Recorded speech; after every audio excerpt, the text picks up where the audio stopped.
काय हो आजी, पाहुणे आले होते तुमच्या घरी. हा बाबा अरे काय नाव ग तुझं? का तुला काय करायचं? म्हणजे काय करायचं असलं तर सांगशील का? कुण्या एऱ्या गेऱ्याला मी माझं नाव नाही सांगत. पाहुण्यांना असं म्हणता का? पाहुण्यांनी पण पाहुण्यासारखंच राहायचं. कशाला माझं नाव घेतोय? सुप्रभात का दिला? अच्छा, दिव्या नाव आहे का तुझं? मग आडनाव?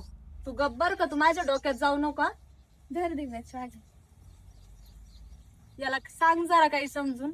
आलास हा तर बरोबर चहाच्याच टाइमला येतो.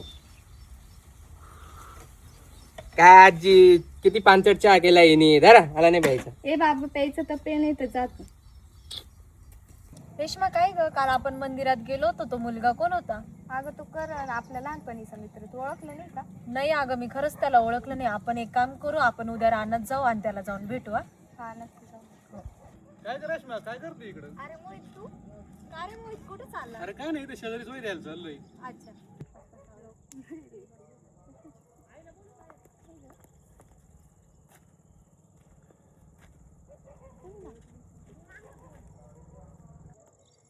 प्रेम कधी शब्दात मावत नाही, ते नजरेतूनच व्यक्त होतं. ज्याच्यावर मनापासून प्रेम असतं त्याच्यासाठी हृदय कायम धडधडतं. अगं रेश्मा ही चिठ्ठी कोणी टाकली? जाऊ दे.